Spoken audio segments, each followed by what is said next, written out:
تعمل الحكومة الصينية على الاستمرار في محاولاتها للقضاء على الإيغور وغيرهم من المسلمين الأتراك وتدمير تركستان الشرقية، حيث سجل النشطاء في 28 من مايو صورا على مواقع التواصل الاجتماعي لتغيرات مناخية في ذلك الوقت، وقد تحولت السماء الزرقاء بشكل فجائي إلى الظلام، وكان تلوث الهواء كبيرا والرؤية منخفضة بحيث تسبب بأذى للسكان المحليين. وهناك شكوك بأن الحكومة الصينية أجرت تفجيرات تجريبية خفية في منطقة شينجانغ الإيغورية ذاتية الحكم تركستان الشرقية. في منطقة شينجانغ الإيغورية ذاتية الحكم تركستان الشرقية المحتلة من قبل الصين، تختلف أوقات شروق الشمس وغروبها من جزء لآخر، وتقوم الحكومة الصينية بإرسال جدول زمني لكل منطقة في شينجانغ، بالإضافة لإرسال شخص من الحكومة الصينية لكل بيت مسلم من الإيغور. وفي المدارس سيتم تقديم وجبات الإفطار الصباحية للطلاب وإجبارهم على الأكل، بالإضافة إلى تنظيم عشاء جماعي في كل قرية. وبهذا تعمل الحكومة جاهدة على محاربة الصوم في رمضان.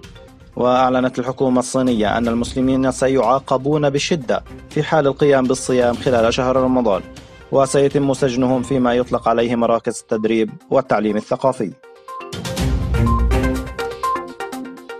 ألقي القبض على عبد الله محمود البالغ من العمر 86 عاما، ابن شقيق الزعيم محمد أمين بوغال، وسجن من قبل الحكومة الصينية وتوفي في السجن لأسباب غير معروفة في نوفمبر 2017.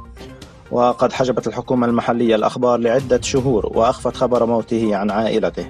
ويذكر أن عبد الله محمود هو شخصية دينية مشهورة في تركستان الشرقية. التقى الرئيس الفرنسي إيمانويل ماكرون بالمهاجر المالي مامادو غاماسا الذي أنقذ طفلا مساء السبت في باريس كان على وشك السقوط من الطابق الرابع، ومنحه وسام الشجاعة، وأعلن أنه سيمنحه الجنسية الفرنسية، ودعاه إلى الانضمام إلى فرق الإطفاء خلال اللقاء في قصر الليزية.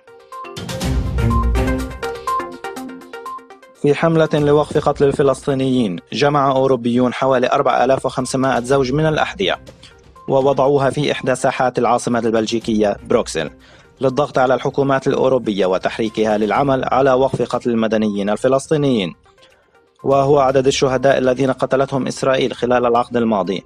وأعلن المنظمون للحملة أنهم هنا لأن حياة الفلسطينيين تهمهم. يذكر أن إسرائيل قتلت أكثر من 100 فلسطيني في أسبوع خلال مظاهرات سلمية أطلق عليها مظاهرات العودة الكبرى.